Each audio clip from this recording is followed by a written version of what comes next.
Dr. Elias Warren knew the job offer was too good to be true. Six-figure salary, state-of-the-art research facility, accommodations provided, all for conducting xenobiology research on Terminus Station, a remote facility on the edge of Alliance space. What they'd failed to mention was that he'd be bait. "You want me to what?" Elias stared at Director Voss, a Vorak administrator with chitinous plating and mandibles that clicked with irritation. "Lure the subjects closer for observation and potential capture." Voss pulled up holographic images of three Felinar females, wild-looking with matted fur and feral eyes. They're survivors from a crashed medical transport, 3 months alone in the wilderness sections of the station. We need to bring them in, assess their mental state, provide treatment. And you think I'm the right person for this because they attack our Vorak security teams on site.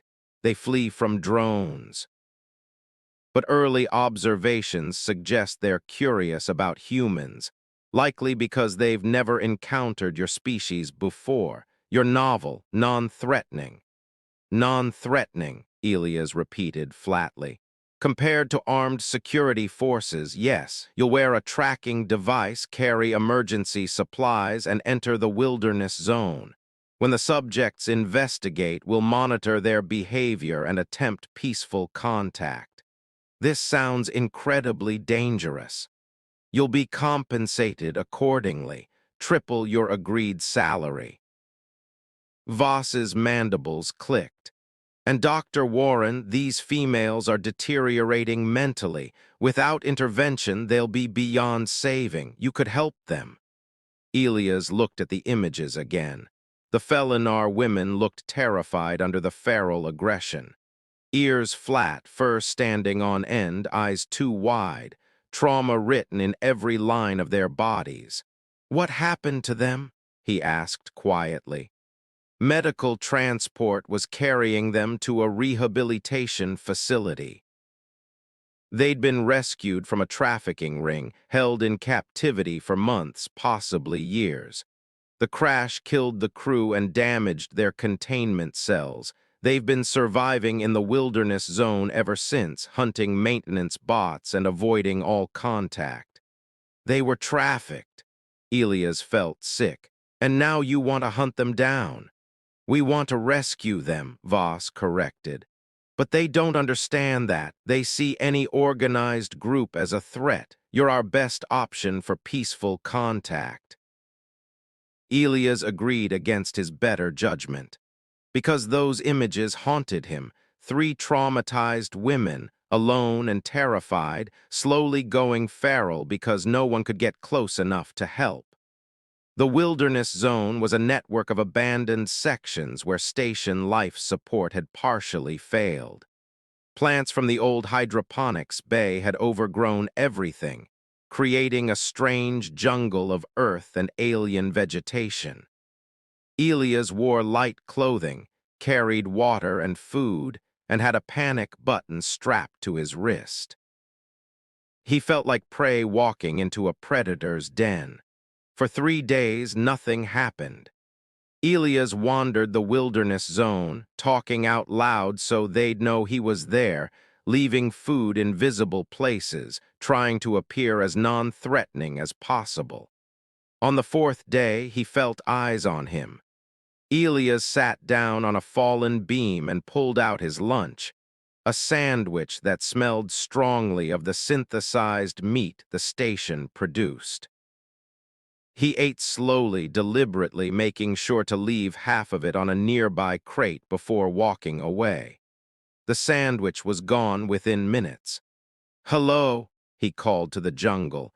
"My name is Elias. I'm here to help, not hurt. I know you've been through terrible things. I'm not part of that. I'm just someone who wants to make sure you're okay." Silence, but a different quality of silence, listening silence. Elias returned to his temporary camp and waited. That night she appeared. The smallest of the three, according to the briefing files. Designated Subject 3. though Elias refused to think of her that way. She had cream-colored fur that was dirty and matted, golden eyes that watched him with a mix of fear and hunger, and ears that swiveled constantly, tracking every sound. Elias didn't move, didn't speak, just sat by his small fire and slowly pushed a ration pack in her direction. She darted forward, grabbed it, and disappeared back into the shadows. This became the routine. Each evening she'd appear, gradually coming closer, staying longer. Elias talked to her in a gentle voice about nothing important, the weather on Earth, old movies he liked, his research into cross-species biology. On the seventh night she spoke, not trap. Her voice was rough from disuse, her standard heavily accented. Not a trap, Elias confirmed, keeping his voice calm. I promise just food and company if you want it. Others say help, then hurt. Elias' heart broke. I'm sorry that happened to you. I can't undo that, but I can promise I won't hurt you. You can leave any time. I won't follow. I won't force anything. She studied him with those two bright eyes. Name? Elias, what's yours? A long pause. Neera was Neera before. You're still Neera. What happened to you doesn't change who you are. She laughed, a broken, bitter sound. You not understand, they took everything, made us animals, no families, no homes, just property. You're not property. You're a person, Neera, and you deserved better than what happened to you. She moved closer to the firelight, and Elias could see the scars beneath her matted fur. Restraint marks, burns, his hands clenched, but he kept his expression calm. The others, he asked, are they okay? Kessa and Lyra, my sisters, not blood, but sisters. Neera's ears flattened. They scared, I scared, but hungry more than scared now. I have more food, enough for all three of you, no strings attached. Why? The suspicion hardened her voice. What you want? I want you to be safe, to heal, to have the chance to decide what comes next for yourselves. Elias met her eyes. The station administrators want to bring you in, give you medical care, find you proper housing, but they're going about it the wrong way, treating you like animals to capture instead of people who need help. They hunt us, send bots, try to trap. I know, and I'm sorry. That's why they sent me. They thought you might trust a human more than their security teams. He smiled sadly. I'm supposed to gain your trust and lead you to them. That's what I was hired to do. Neera tensed, ready to flee. But I'm not going to do that, Elias continued quickly. Because that's just another betrayal. Instead, I want to offer you a choice, real autonomy. You and your sisters can stay here if you want. I'll bring food and supplies, or you can come with me willingly to get medical care. Or you can leave the station entirely. I'll help you secure transport to wherever you want to go. Your choice, no tricks. Why tell truth? Neera's voice was barely a whisper. Could lie trap us? Because you've been lied to enough. You deserve honesty, even if it's not what I was sent here to do. She stared at him for a long moment. Then she turned and melted back into the jungle. Elias thought he'd failed, that his honesty had scared her off. But the next evening, all three appeared. Neera he recognized. The other two were larger, Kessa with dark gray fur and scars across her muzzle, Lyra with russet coloring and a limp from an old injury. All three looked half-starved, traumatized, barely holding onto their sanity. You have food? Kessa asked, her voice harsh. For all? Yes, as much as you need. They ate like they were starving, which they probably were. Elias didn't comment, just kept providing food until they slowed down, their desperation easing into something more controlled. Neera says you offer choices, Lyra said finally. No lies, no lies, medical care if you want it, housing, or I help you leave, your decision. And if we say no, stay here. Then I keep bringing food, maybe some medical supplies, bandages, antiseptic, nothing invasive. You'd have autonomy over your own lives. The three sisters exchanged looks, that silent communication he'd learned to recognize in Felinar. "We trust you," Neera said slowly. "Don't trust Station, don't trust anyone else." "But you, maybe. I'll earn that trust," Elias promised, "however long it takes." Over the next 2 weeks, Elias brought supplies while the sisters gradually let him closer. He treated their injuries with their permission, brought them cleaner food, even managed to get them fresh water and basic hygiene supplies. He also stopped reporting to Director Voss. "Dr. Warren, you haven't checked in for 3 days." Voss's irritated voice crackled over his comm. "What's the status on the subjects?"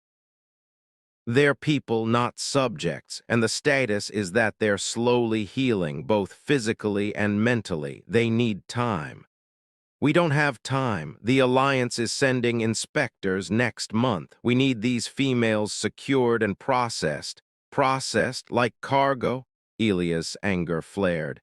"These women were trafficked, abused, and traumatized. They're not a problem to be processed. They're survivors who need compassion." "Dr. Warren, your contract specifies."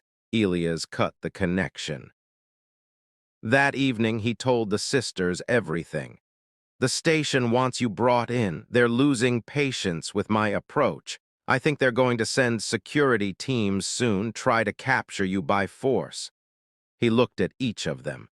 "You need to decide, stay and risk capture, accept help from the station, or leave. I can get you transport off station if you want." "Where would we go?" Lyra asked quietly. "We have no homes, no families. We were property for so long we don't remember freedom." "Then we figure it out together," Elias said. "I have contacts, safe houses, people who help trafficking survivors. It won't be easy, but you'd be free. You come with us." Neera's voice was small. "Or you stay here." Elias hadn't thought that far ahead, but looking at these three traumatized women who'd somehow started to trust him, the answer was obvious. "I come with you if you'll have me." "Why?" Kessa demanded. "You have job, life. Why throw away for 3 broken Felinar? You're not broken. You're healing, and I'm not throwing anything away. I'm choosing something better.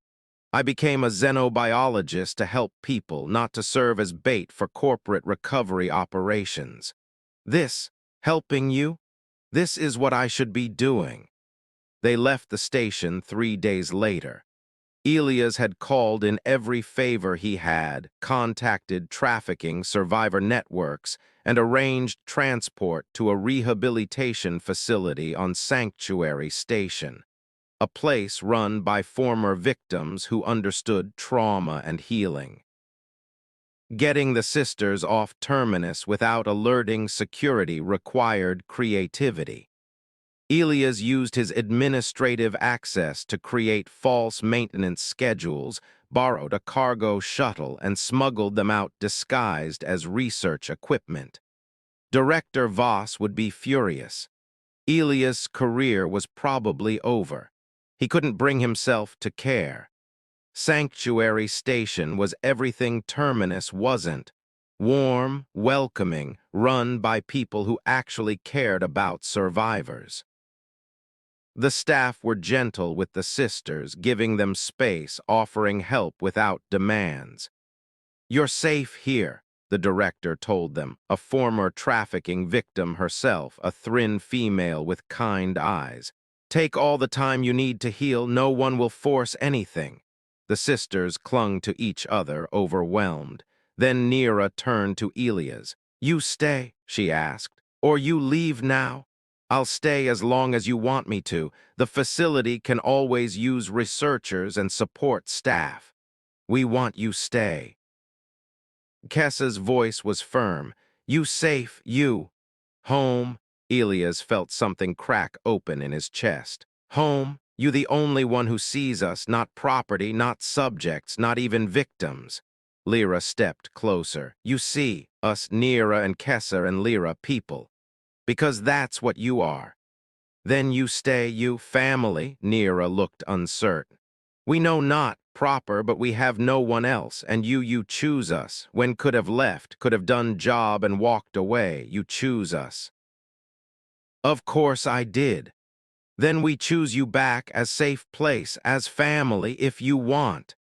Elias looked at these three women, still feral around the edges, still healing from horrors he could barely imagine, but starting to trust again, starting to hope. I want that, he said, very much. The healing process took months. The sisters worked with therapists, learned to trust again in small increments, slowly reclaimed their autonomy. Elias worked at the facility, helping other survivors, and spent his evenings with his chosen family. Neera learned to laugh again. Kessa's nightmares became less frequent. Lyra's limp improved with proper medical care. They'd been used as bait, as property, as subjects.